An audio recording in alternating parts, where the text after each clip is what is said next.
Bismillahirrahmanirrahim. Assalamualaikum warahmatullahi wabarakatuh.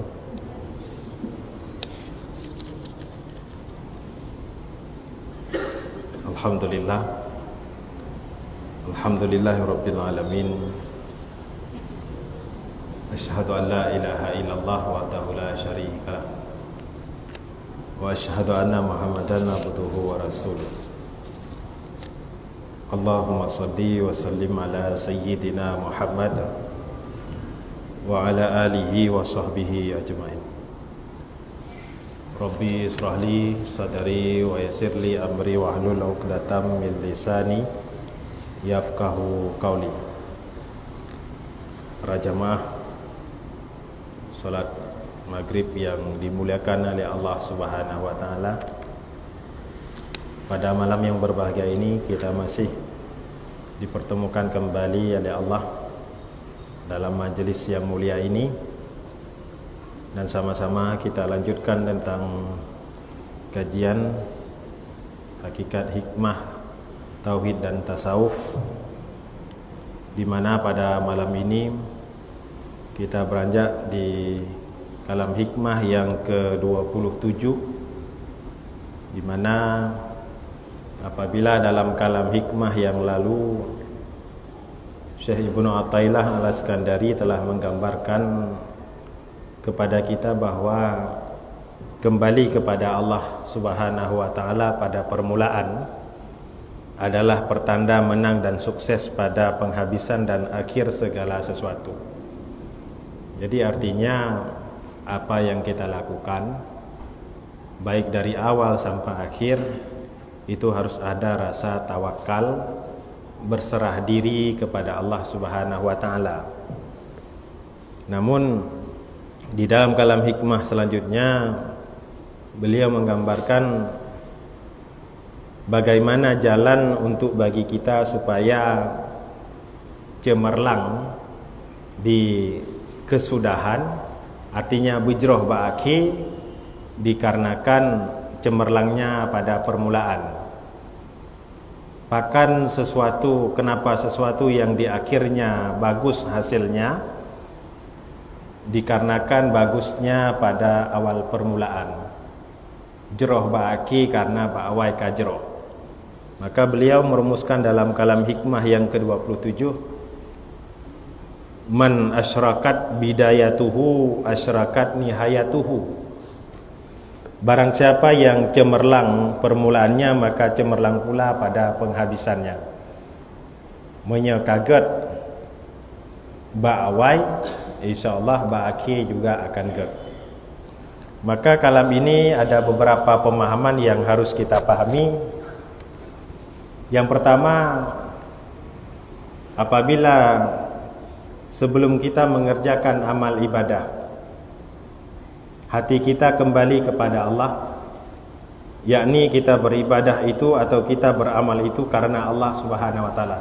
Yang pertama, wate dapat ibadah betul-betul karena Allah taala, sehingga dalam bentuk lafaz niat pun semuanya di hujungnya lillahi taala, lillahi taala, lillahi taala. Dan kita pun sudah melakukan MOU setiap hari, setiap malam 5 kali di dalam iftitah kepada Allah Subhanahu wa taala, berjanji inna salati wa nusuki wa mahyaya wa mamati lillahi rabbil alamin. Itu MOU kita, janji kita, ikrar kita dengan Allah Subhanahu wa taala, mengatakan bahwa ibadahku, salatku, matiku, hidupku lillahi rabbil alamin, hanya milik karena Allah Subhanahu wa taala. Itu yang pertama. Kemudian apabila pada permulaannya kita tidak menyimpang dari ketentuan yang telah ditetapkan oleh Allah Subhanahu wa taala, artinya apapun yang kita rencanakan tidak keluar daripada rel aturan-aturan agama, maka insyaallah kita akan mencapai hasil dengan baik. Apabila pada permulaannya kita tidak berkisar dari jalan yang telah didahului oleh hamba-hamba Allah yang saleh sebelum kita, maka akan teranglah jalan yang kita tuju, di mana Allah akan membukakan hakikat suatu di mana yang kita tuju. Niat bejroh ini pun. Apapun yang kita rencanakan terkhusus amal ibadah, baguskan niatnya dulu. baguskan niatnya dulu. Insya Allah Allah akan mudahkan jalan itu kalau niatnya itu baik. Kemudian apabila pada permualannya kita tenggelam diri kita dalam kebesaran Allah yang mempunyai sifat-sifat yang maha sempurna, maka yakinlah bahwa Allah Subhanahu wa taala akan menjadikan kita sebagai khalifahnya dalam arti diridai oleh Allah Subhanahu wa taala. Ini sebagai pemahaman dasar. Kemudian yang kedua, pemahaman daripada man asyrakat bidayatuhu asyrakat nihayatuhu. Barang siapa yang cemerlang pada permulaannya, maka cemerlanglah pada penghabisannya. Ini sebagai ending terakhir. Kalam hikmah ke-27-nya gini pegah masalah antara keberhasilan seseorang dalam hal husnul khatimah atau hana. Karena dalam doa yang sering kita baca, tamlake kita minta selalu Allah maqtim alaina ya maulana bihusnil khatimah. Tamlake ba Allah Subhanahu wa taala supaya hidup daripada akhir daripada hidup kita semoga husnul khatimah. Karena nanti nak bagi atau manusia itu dibagi kepada 4 kelompok. Karena ada pada masa hidupnya dia soleh tapi enggak husnul khatimah. Ini yang sangat dikhawatirkan. Nah, nyo ending terakhir. Jadi segala mendatang sebelum kita masuk dalam pembahasan itu, kita sebagai pemula perlu dijelaskan.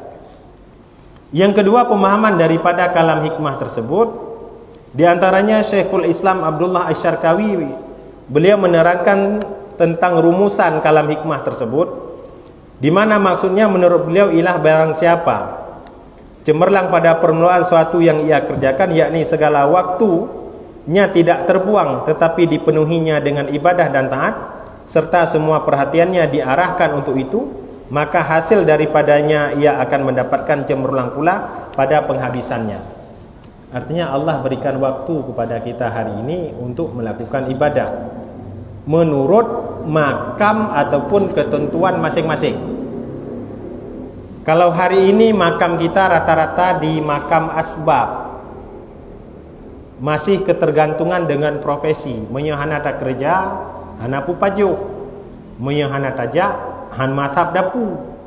Kalau istilah orang Aceh itu mengatakan tulung jak, urat menari, menyahana tajak, naraseki.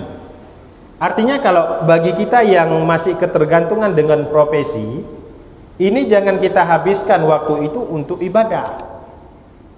Menyatanya mantang status bekerja, artinya belum pensiun, jam 7.30 sudah waktunya bekerja, bekna rencana meratib li, bekna rencana temayang duha tamah 20 rakaat tu.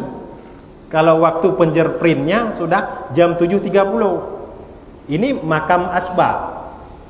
Artinya hidup kita ini masih ketergantungan dengan profesi. Huduk bawah musabah. Kalau yang ke kebun berarti cok ju cangkoi berangkat lampau. Tegalam luhu walam semayang lau. Ini ketentuan. Artinya dengan waktu yang diberikan oleh Allah Subhanahu wa taala kita harus fokus dengan sepenuh hati menurut makam masing-masing untuk melakukan ibadah kepada Allah Subhanahu wa taala. Maka hana dipaksakan. Artinya kalau bahasa kita sekarang, hidup ini harus enjoy. Sehingga peninggalan-peninggalan, artinya kenangan-kenangan yang diambil oleh orang-orang yang dilihat kita ini bisa menjadi contoh, menjadi renungan besar. Contoh mana? Sehingga dalam riwayat Nabi itu pernah mengatakan, jangan pernah kamu jadikan rumahmu itu sebagai kuburan. Sehingga umpama mana? Bagi yang kita yang sholatnya ba'diyah qabliyahnya di masjid, otomatis yang 5 waktunya udah di masjid. Kalau ba'diyah qabliyahnya kita di masjid, kebiasaan kita ketika pulang ke rumah, katanya Mbak Mak Amit, kita tanya sama istri kita, Mak ataupun Mas siapa kita panggil terserah, Ibu, 4 makanan. Artinya di mana makanan? Ketika makanan tidak kita siapkan, mungkin kebiasaan kita ada kala berepet, putran pegak kabunoka. Itu aja nggak beres, artinya berepet. Sehingga anak-anak kecil kita, anak-anak kita yang kecil melihat bisa menilai bapakku itu bagaimana. bapak kalau pulang ke rumah itu kerjaannya nanya makanan udah siap apa belum. Kalau makanannya belum siap, beliau merepet. Sehingga diantaranya kadang kalau orang tuanya pulang sholat umpamanya, ada kala sholat sunat ba'diyah atau qabliyahnya di rumah, nyo kan malah lum pegah ayu sembahyang qabliyah ba'diyah di rumah kan. Intinya kita hidupkan suasana, karena ada rumah yang memang sama sekali tidak kita hidupkan suasana-suasana memperkenalkan Tuhan kepada anak. Ini kajian tasawufnya. Jadi kalau begitu kita pulang, paman lih tatembang ica katanya Pak Bu. Jadi hana masak bu tampet pet. Itu nanti anak bisa mengambil kenangan kepada bapaknya, bapakku kalau pulang ke rumah nanyanya makanan, kalau nggak ada disiapin berepet. Nah, tapi kalau kita pulang sholat ataupun melakukan kebaikan lain lagi, hati kalau berapa jubu ini kita kondisikan dengan keadaan, sehingga kenangan yang kita tinggalkan kepada anak itu luar biasa. Bapakku, ayahku kalau pulang ke rumah itu selalu umpamanya baca doa dulu, budaya, ataupun sholat qabliyahnya, ba'diyahnya nanti di rumah, ataupun sholat-sholat yang lain lah. Artinya ada kenangan yang bisa diingat oleh anak kita dalam bentuk memperkenalkan Tuhan kepada anak. Jadi tabiat lagi bunuh, sehingga kesan kepada anak itu tidak baik. Sama seperti kalau contoh dulu saya sampaikan, kalau ada anak-anak itu udah begadang, nak dah jam 11, kajula malam, kaji kaih gede. Besok kamu nggak sanggup sekolah. Memang secara pembahasaan tidak salah, tapi cara dalam tasawuf itu lebih etisnya, dah jam 11 ini, dah larut malam, dah bisa tidur. Besok kamu nggak sanggup sholat subuh, walaupun setelah sholat subuh dia sholat. Walaupun setelah sholat subuh dia sekolah. Ini salah satu cara untuk meninggalkan kenangan-kenangan yang baik, supaya akidah-akidah, kenangan-kenangan yang baik ini terus kita tumbuhkan. Maka Nabi mengilustrasikan, jangan jadikan rumah kamu itu sebagai kuburan. Sehingga dalam pernikahan itu kan sering disampaikan baiti jannati. Kita doakan pengantin itu semoga menjadi sakinah, mawaddah, warahmah. Walaupun rumah gubuk itu seolah-olah baiti jannati, rumahku adalah surgaku. Jadi untuk menembuskan karakter baiti jannati, ya model-model seperti itu kita tanamkan kenangan-kenangan yang baik. Kenangan hanagot, pate tawaromo hanabu tampet pet. Ini kenangan tidak baik, sehingga anak bisa merenungi tabiat bapaknya itu bagaimana. Sehingga inilah kalau kita ngikut perilaku orang-orang saleh.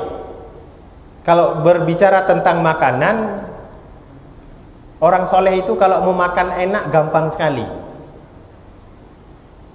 Kalau standar kita semua rata-rata, kalau membangkan enak itu mungkin ngebayangin begini, harus makan bakso ataupun sate matang, asam keung, macam-macam lah. Kita bisa membayangin kalau kepingin makan enak seperti itu, kuah pli, jeruk drin, kan? Kalau bagian Melabuh itu jeruk drin seperti kuah pli juga, itu duren yang udah busuk tapi bisa diolahkan kembali, itu namanya jeruk drin.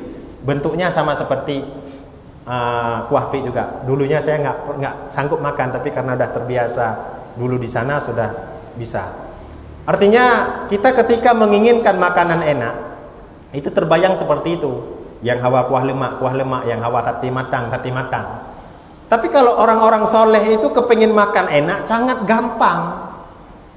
Mereka punya resep ataupun menu yang memang semua kita miliki, tapi kita tidak pandai untuk memproduksi menu itu. Yaitu dalam kitab nepegah menu adamul ju'. Menahan lapar itu bahagian daripada menemukan menu makanan yang enak. Umpamanya bagi tanyo yang keterikatan gaji tanggai 2 nya tengah can mecu. Walaupun tiap kali koh le abangnya rupanya habis tik lom. Sekarang begitu keadaannya. Kalau tanggai 2 habis koh le abang dia tak abang lah nyo. Kadang nak di BSI, kadang nak di Bang Aceh pokoknya menang. Artinya di tanggal 25, 26 itu ungkut maten ka tingkat-tingkat ulai. Nyum ya tawar mau haid apa juh yang nampak pep. Tapi para ulama itu mengatakan ada mulju, menahan lapar itu bahagian daripada menu makanan yang enak. Sehingga menyajatah dapat juh bu malam koh tak tu le semua yang ica. Bekle dapat jauh. Dapat jauh dia berat dengan tiploh, dia kaget duk tile baru dapat jauh. Artinya udah terlalu lapar kali kita baru makan. Kalau contoh dimakan siang, kalau makan siangnya jam 12.30, kita jangan makan dulu di jam 12.30. Tapi makannya di jam 2 ataupun setengah-setengah le dapat jauh bocoro. Nyan kaget duk tu ada hana mangat. Artinya ada muljuk ini puasa. Coba kita analogikan dengan puasa. Punya inuhat uroi, kita seperti sekarang ini bukan Ramadan. Itu lihat tempe goreng, lihat air putih yang enggak tergoda, biasa mantap. Biasa mantap nah. Dia tak urang ceruh tang goreng. Kita lihat air putih ya seperti ini ya biasa saja. Enggak ada ngaruh. Tapi coba kita berhadapan dengan Ramadan puasa. Ketika Ramadan melihat tempe goreng, tahu goreng, air putih itu sangat tergoda. Kenapa? Karena posisi kita sedang memproduksi ada muljuk, menahan lapar sehingga asik. Maka urung saleh walaupun secara fisik, secara materi gatin, secara materi beliau enggak makan enak, tapi beliau bisa menikmati makanan ini. Itu gaya hidup orang-orang saleh. Maka tutah ada yang sangat sulit. Maka beliau akan menemukan ada muljuk. Menahan lapar itu bahagian daripada menu yang sangat lezat. Maka hanajit kegabu ataupun tengok buh tanggai tuha akan tanggai tuha hanajit gabu. Nah. Jadinya kami hawa dia mangat pajak bak yang tangkap apa pula. Menalah kira-kira aja. Jadi ini gaya hidup orang-orang saleh untuk menemukan menu makanan saja itu sangat gampang. Menahan lapar. Jadinya praktek aja wang rumah. Ya, tengah bulat tengah tanggai itu makanan hana berek awal-awal tak pejubu. Cuma yang hana lambung bah. Jangan yang ada lambung nanti bermasalah pula nanti. Nah, kembali kepada pembahasan. Ini yang kedua. Kemudian yang ketiga karenanya maka kalau memang demikian manusia itu secara hakikat dibagi kepada empatnya perlu ingat. Kalau begitu manusia itu secara hakikat dibagi kepada 4 bahagian. Yang pertama manusia yang diciptakan oleh Allah, artinya dijadikan oleh Allah untuk berkhidmah, artinya untuk beramal di dalam dunia ini dan untuk dijadikan sebagai ahli surga. Ini kategori yang pertama. Ini aja 4 poin ini yang harus kita renungi. Yang pertama secara hakikat manusia itu dibagi kepada 4. Yang pertama manusia yang dijadikan oleh Allah untuk berkhidmah. Artinya untuk guyub ibadah. Setelah beribadah, manusia itu dijadikan sebagai penghuni surga. Siapa saja yang masuk ke golongan yang pertama, yaitu para nabi-nabi, para rasul-rasul. Yang Nabi menciptakan sebagai untuk berkhidmah, beribadah kepada Allah dan dijadikan sebagai penghuni neraka, penghuni surga. Yaitu para nabi-nabi, para wali-waliullah dan orang-orang yang beriman dan orang-orang yang soleh. Nya urung-urung yang soleh, para waliullah, para nabi-nabi, gepejut oleh Allah Ta'ala untuk ibadah dan dijadikan sebagai penghuni surga. Itu yang pertama. Kemudian kelompok yang kedua, manusia yang dijadikan oleh Allah bukan untuk berkhidmat, hana gayuk ibadah, hana diciptakan untuk ibadah urungnya, tapi dijadikan untuk mengisi surga-surga. Yang aneh becut. Kalau yang pertama tadi diciptakan untuk ibadah dan dijadikan sebagai penghuni surga. Nabi, waliullah, urung soleh. Kemudian yang kedua dijadikan bukan untuk beribadah, tapi dijadikan sebagai penghuni surga. Siapa orang itu? Adalah orang-orang kafir yang ketika hidupnya, tapi ketika akhir hidup ataupun akhir hayat orang kafir itu, dia itu beriman. Mati dalam keadaan beriman, dia itu dimasukkan ke dalam surga. Yang kedua, orang-orang Islam yang hari ini bejat jauh dengan masjid. Cukup jauh orang Islam orang yang pebut maksiat. Tapi ketika umpama kalau bahasa kita ketika udah punya mantu, karena melintai, sudah punya cucu, pokoknya udah jadi tokoh masyarakat, udah dianggap terasa minder dengan keadaan, nyo hana canli datuk li puntung umpama menang. Orang dah ke masjid semua. Terakhir ketika pensiun dia sadar, taubat. Orang Islam yang pada dasar masa hidupnya dia maksiat, tapi ketika akhir-akhir daripada hayatnya dia taubat, sehingga taubat diterima oleh Allah Subhanahu wa taala dan dia mendapatkan husnul khatimah. Inilah orang-orang yang diciptakan bukan untuk beribadah tapi dijadikan sebagai penghuni surga. Orang kafir yang pada masa hidupnya tapi ketika akhir ayatnya dia itu beriman, tamang surga. Pendukung hadis cukup banyak. Siapa saja yang mengatakan kalimat la ilaha illallah, tamang surga.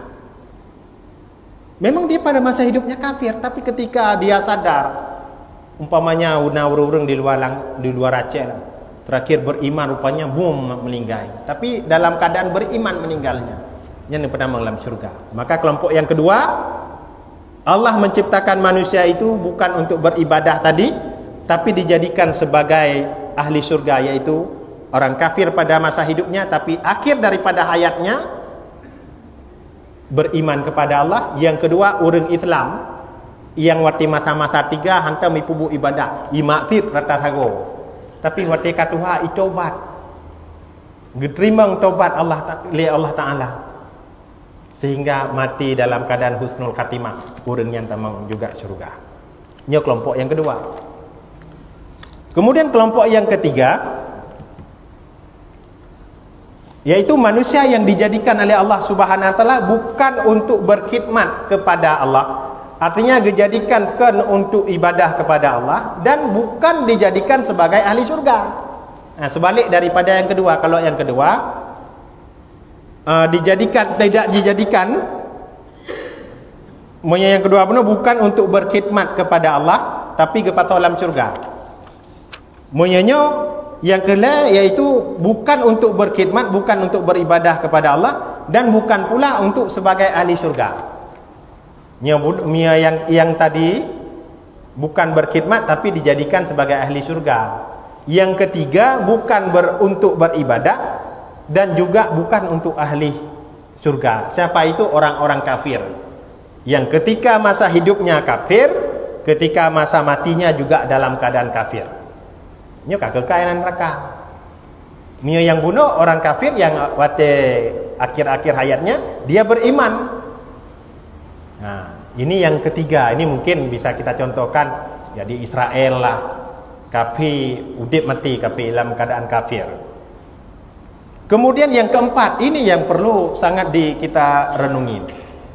Yang keempat adalah manusia yang diciptakan oleh Allah Subhanahu wa taala untuk berkhidmat, gebi kesempatan untuk ibadah kepada Allah, tapi hanya dijadikan sebagai ahli surga. Ini yang sangat dikhawatirkan. Gebi kesempatan ibadah tapi tidak dijadikan sebagai ahli surga. Dalam artian kata, wate mati kan dalam keadaan husnul khatimah, tapi su'ul khatimah, penuh dengan kejelekan dan keburukan. Sehingga di antara ulama-ulama tasawuf, ulama-ulama besar di antaranya Syekh Sahal bin Abdullah mengatakan, khawfu siddiqina khawfu su'il khatimah inda kulli khataratin wa kulli harakatin.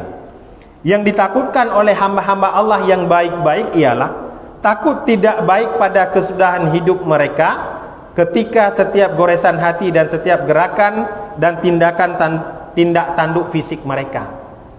Artinya menyeurung-urung kasoleh, udah melakukan ibadah lah. Mungkin kita katakan kita semua ini orang soleh. Tapi kalau ke dalam pandangan-pandangan ulama tasawuf, yang paling ditakutkan oleh orang-orang yang sudah baik, orang-orang yang sudah dianggap soleh lah, kan hantamang neraka. Tapi yang ditakutkan adalah hana husnul khatimah, bahkan mendapatkan su'ul khatimah. Dan riwayat-riwayat yang jelas, riwayat-riwayat yang sahih telah membuktikan. Kita mungkin pernah mendengar Syekh Barsisah. Bagaimana ibadah Syekh Barsisah? Luar biasa. sehingga beliau tidak mendapatkan husnul khatimah, su'ul khatimah, bahkan menjadi kufur. Bagaimana cerita siapa Syekh Barsisah? Syekh Barsisah itu luar biasa kealimannya, muridnya itu sampai 60.000 murid. Dan muridnya itu Nia bahasa katanya malim jiipo. Itu setingkat murid-muridnya itu kealimannya luar biasa. Apalagi beliau. Sehingga begitu hebatnya Syekh Barsisah dalam melakukan ibadah. Hanya sebanding dengan yang pupuk ibadah. Kita mungkin jaga Qabliyah Ba'diyah subuh. Kita on time lah 5 waktu bagi yang udah pensiun. On time di sini, yang nggak pensiun berarti on time di tempat kerja masing-masing. Karena ibadah, mandum na ibadah. Walaupun nggak mesti di sini. Jadi ketika Syekh Barsisah itu luar biasa melakukan ibadah, sehingga muridnya malim jepo lah kalau bahasa itu, bisa terbang muridnya, begitu hebatnya. Sehingga malaikat saja kagum kepada Syekh Barsisah. Malaikat kagum tentang ibadah Syekh Barsisah, nyendum malaikat. Ketika kagumnya malaikat kepada Syekh Barsisah, Allah Ta'ala ni pegah kepada malaikat. Nya bata tanya menurut terjemahan. Putra yang tahirin tak keji. Ilung yang lebih tepu kun Allah. Ilung yang lebih lung tepu. Saya yang lebih tahu tentang Syekh Barsisah itu. Dia mati dalam keadaan kufur, tak mendapatkan husnul khatimah. Putra yang tahirin tak keji. Apa yang kau herankan kali? Sehingga pernyataan Allah yang mengatakan kepada malaikat, apa yang kau herankan kepada Barsisah itu didengar oleh iblis. Ya mungkin anda dengar ceritanya sahih riwayat. Pernyataan Allah itu didengar oleh iblis, artinya apa yang kau herankan tentang Barsisah itu? Kamu anggap dia hebat kali. Aku yang lebih tahu tentang akhir daripada hidup Barsisah itu bagaimana. Sehingga pernyataannya didengar oleh iblis. Singkat cerita, iblis hijak bak tempat ibadah Syekh Barsisah. Ini bahasa kitanya hijak umligo ataupun di tempat gua, pokoknya tempat ibadah Syekh Barsisah lah urumoh. Jadi dalam riwayat ini cerita, iblis yang dengar pernyataannya menyamar dia itu sebagai seorang hamba Allah yang sangat taat, urun saleh.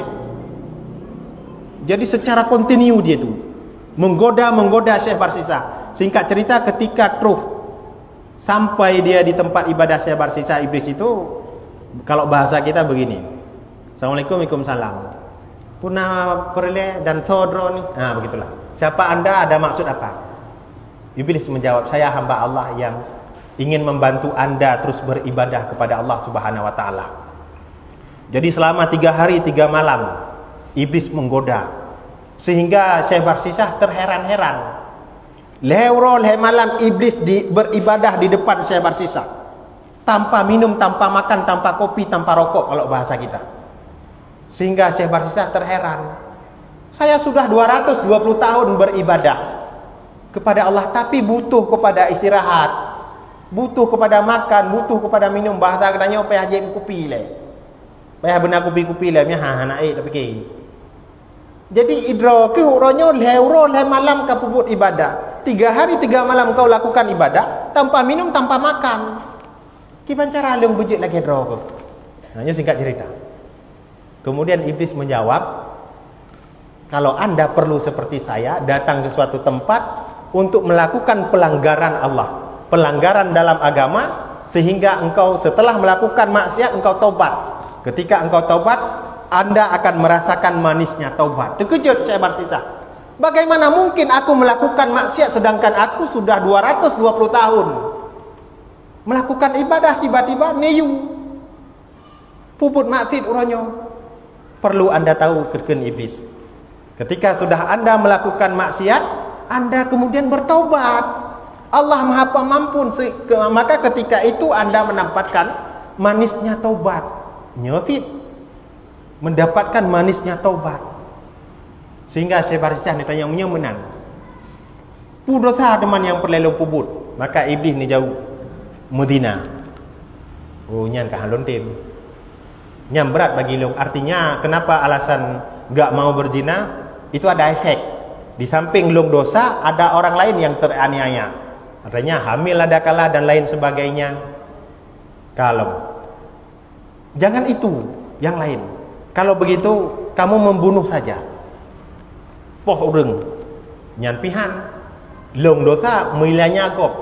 Kadang yang tapok yang kita bunuh itu punya anak, punya istri, kejut ke janda, kejut ke yatim, mana anaknya sudah menjadi yatim, beknyan. Yang pulang. Terakhir kalau begitu kamu pergi ke satu tempat, ke suatu warung yang penjualnya itu wanita, dia menjual minuman keras. Jadi nejib minumannya macam. Nyan bahagian daripada pelanggaran agama juga.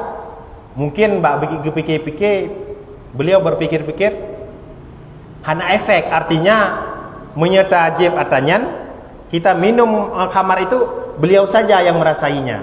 Rupanya bukan demikian.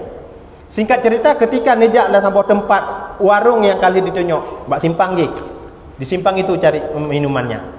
Penjualnya pun perempuan.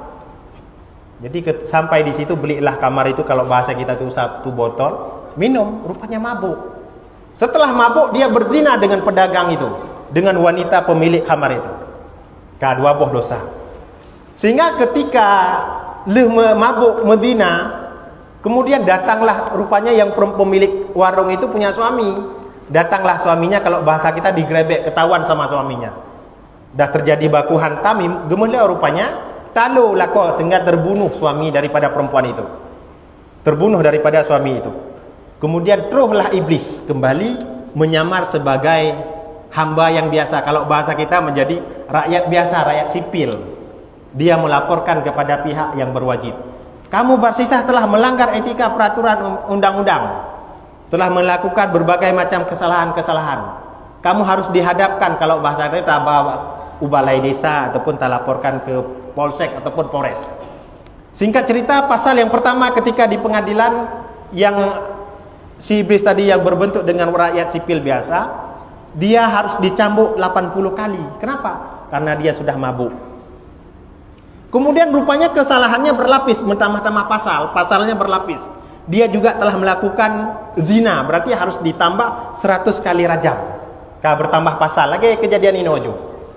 Menggelapkan, mengedarkan, hanya itu menyeludupkan ini, melapis-lapis pasal. Jadi pertama dituduh dikenakan pasal Barsisah itu karena mengkonsumsi khamar. Kemudian ditambah lagi pasal yang kedua karena berzina. Kemudian yang ketiga, Barsisah dikenakan harus dihukum pancung, disalib. Kenapa? Karena telah membunuh. Nyawa harus dibalas dengan nyawa. Jadi ketika singkat cerita, Syekh Barsisah disalib, dipancung, mau dipancung. Ketika dipancung itu datang lagi iblis. Karena yang membuat pengaduan kepada raja adalah iblis tadi. Ketika Syekh Barsisah sudah digantung, iblis itu di bawah. Iblis itu mengatakan, apa yang kau bayangkan sekarang ini? Aku hanya mau turun, artinya jadi heboh. Hari ini aku yang membuatmu seperti itu. Hai, karena dia, kalau kita berkawan dengan orang baik, kita baik. Karena kita berkawan sama orang jahat, kita pun jahat. Hari ini aku yang melaporkan kamu seperti itu. Artinya jih yang dilaporan supaya dia juga yang mencabut laporan. Kalau di kasus di negara kita seperti itulah. Siapa yang melapor berarti dia yang cabut laporan perdamaian. Kalau perlu Anda, ini belum terjemahkan mendong. Kalau perlu Anda saya cabut laporannya, Anda bisa turun, nggak jadi dihukum pancung, ada syaratnya. Karena Lung yang lapor berarti Lung yang harus tarik laporan. Ada syaratnya. Apa syaratnya? Kamu harus sujud kepadaku. Ini Syekh Barsisah, bagaimana mungkin aku bisa bersujud kepadamu? Sedangkan kakiku, tanganku terikat. Cukup dengan engkau anggukkan kepalamu saja. Sehingga watenyan ke Syekh Barsisah. Ini angguk kepala bersujud kepada iblis di sinan ke. Tidak mendapatkan husnul khatimah karena telah menduakan Tuhan, yaitu berani sujud kepada iblis. Intinya daripada cerita ini, kita kaitkan dengan perkataan ulama tasawuf, orang-orang baik yang ditakutkan itu adalah tidak mendapatkan husnul khatimah. Sehingga dalam ketika ada orang sakit itu, jangan pernah kita tinggalkan. Kita usahakan jangan kita tinggalkan. Kita berupaya untuk membaca amalan-amalan khusus. Seperti umpama Yasin. Ketika ada keluarga kita, orang tua kita sakit, kita baca Yasin, jangan kita jadikan Yasin itu sebagai nak bermetamah umuhan. Tapi ada dua cara itu para guru-guru kita mengajarkan. Kalau memang umurnya masih ada, itu di saat sakaratul maut, kita baca Yasin terus, kita temani itu. Karena ada di antara orang tua kita kalau karena orang mau meninggal itu pasti tahu, nggak mau lagi di rumah sakit, mau minta pulang. Itu sering terjadi itu. Baik kembali lo rumah sakit, jangan bawa lagi, pulang aja saya. Dah nggak mau lagi, anaknya dah repot kali itu ngurus. Waktu pengennya bawa ke Penang, tapi orang tuanya bersikeras nggak usah, saya bawa pulang aja. Jadi ketika dah bawa pulang itu dah sakaratul maut, Kanada bahasa Aceh. Terus kita temani dengan ayat-ayat Quran kita baca. Bagi kita yang membaca itu jangan kita minta supaya umurnya tambah lagi. Tapi ada dua itu yang diajarkan oleh guru. Kalau memang umurnya masih ada, ya Allah, jadikan sebagai dengan berkah Yasin ini sebagai penawar supaya sakitnya sembuh. Tapi kalau memang umurnya tidak ada lagi, ya, jadikan dengan berkah Yasinnya semoga husnul khatimah. Artinya tidak ada gangguan-gangguan, sehingga tidak ada bisikan-bisikan. Maka hadirlah dalam hadis-hadis Nabi itu lakinu, mentalkinkan dengan la ilaha illallah. Karena talqin ada dua kata Nabi. Talqin yang memang ketika mau sakaratul maut, jadi nggak perlu bilang-bilang lagi mak baca, mak nyebut nggak. Hanya gayule nyebut, tapi langsung kita memandu di telinga orang tua kita, siapa terdekat kita, la ilaha illallah. Walaupun ada yang sebagian ulama mengatakan disuruh tambah Muhammadur Rasulullah, tapi yang afdal cukup dengan la ilaha illallah. Anak nyebut mak, gimana nyebut mak yang karab dengan merupah-rupah dengan malaikat. Langsung la ilaha illallah. Ini mentalkinkan ketika sakaratul maut. Kemudian yang kedua, mentalkinkan ketika sudah dikuburkan. Ketika ketemu kali ke perata mandu sudah diratakan semua, biasa imam ataupun imam dusun, siapalah guru-guru kita yang mentalkinkan marrabuka man imamuka, yang talkin. Oh, ada yang bantah ini hadisnya saya. Kemarin di Sunuju sana ada saya sampaikan. Mentalkinkan itu bukan tidak ada hadis, ada hadis. Artinya kalau memang itu diajarkan orang mati, ada ayat yang mengatakan bahwa percuma orang mati itu nggak mendengar, itu sebagai kiasan majas, bahwa yang dimaksudkan dalam ayat itu adalah orang-orang kafir. Walaupun mereka dalam apapun yang kita sampaikan menyematkan kafir, nggak mau dengar apa-apa. Buktinya Rasulullah sendiri setiap memasuki pemakaman mengucapkan dalam hadisnya assalamualaikum ya ahlal kubur. Kalau memang tidak ada hadis talqin mayat itu, sungguh Nabi melakukan perbuatan sia-sia, yaitu setiap gejak bakubu mengucapkan assalamualaikum. Punya memang mayat dalam kubur orang Islam hendak didengar. Orang Islam yang dalam kubur itu enggak bisa mendengar. Sungguh Nabi melakukan perbuatan sia-sia. Tapi bukan demikian, karena malah orang Islam itu mendengar siapa yang kita ucapkan. Dan dalam hadis-hadis kelebihan ketika tajak bak kuburan, kita baca qul huwallahu ahad di belakang 11 kali kita baca surat Al-Ikhlas, itu diantaranya Allah berikan pahala sebanyak mayat yang ada di dalam kuburan itu. Umpamanya TPU Pebjuk Tundong itu berapa orang sudah dikubumikan di situ, 11 kali kita baca minimalnya, berapa kali sudah diberikan pahala. Tertuhro kan lebih sudah temurun itu pun di tempat kita itu bayangkan. Maka hadirin para jamaah yang dimuliakan oleh Allah Subhanahu wa taala, inilah pentingnya kita hari ini untuk selalu berdoa kepada Allah supaya mendapatkan husnul khatimah. Karena walaupun uronyo tak ibadah, tapi yang kita khawatirkan ini harus selalu dalam keadaan ketika akhir daripada hidup kita berhusnul khatimah. Yang buya tu. Karena Dum Syekh Barsisah yang alimnya luar biasa, tapi beliau tidak mendapatkan husnul khatimah. Maka kata ulama tasawuf tadi adalah yang ditakutkan oleh orang-orang yang baik adalah ketika akhir daripada hidupnya tidak ada kebaikan. Artinya hanya merompok husnul khatimah. Maka menjadi kesimpulan daripada kalam hikmah yang dapat kita sampaikan, yang pertama, jangan lupa kepada Allah apa saja yang kita lakukan. Artinya kalau ingin kita baik di akhir, semoga di awal baik, di akhir pun baik. Menamutungkap. Jangan mengandalkan, kalau kalam hikmah yang lalu, jangan mengandalkan hebat kita, kaya kita, pinter kita. Tapi semuanya itu karena Allah Subhanahu wa ta'ala. Sehingga ada orang yang melawan takdir. Kalau orang tuanya di bidang hukum, dipaksakan anaknya harus dihukum. Rupanya terakhirnya nggak jadi, blank, keluar rel. Ini sering terjadi. Ini namanya melawan takdir. Karena menganggap kekuasaan masih, Allah bapakmu masih di situ, terus kamu harus dihukum ataupun di bidang apalah, terserah. Padahal anaknya sedikit pun nggak ada jiwanya ke situ, bidang jiwa anaknya di IT ataupun di informatika ataupun di manajemen lain. Tapi karena bapaknya dihukum, digembleng. Anaknya dihukum, anaknya sedikit pun tidak ada minat dihukum. Inilah terjadi hari ini, berbeda dengan di Eropa, Indonesia. Kalau Indonesia, mana ijazahmu? Kalau di Eropa, yang kamu bisa itu apa? Ini perbandingan. Kalau kita kaitkan dengan kajian hakikat hikmah tauhid dan tasawuf, ini sudah jelas. Jangan sampai keluar jalur. Kita berusaha boleh, tapi jangan sampai keluar jalur melawan takdir. Ini kalau terus dipaksa tapi anak itu nggak jadi, ini sudah keluar rel. Kalau sudah dewasa kita beri dulu arahan.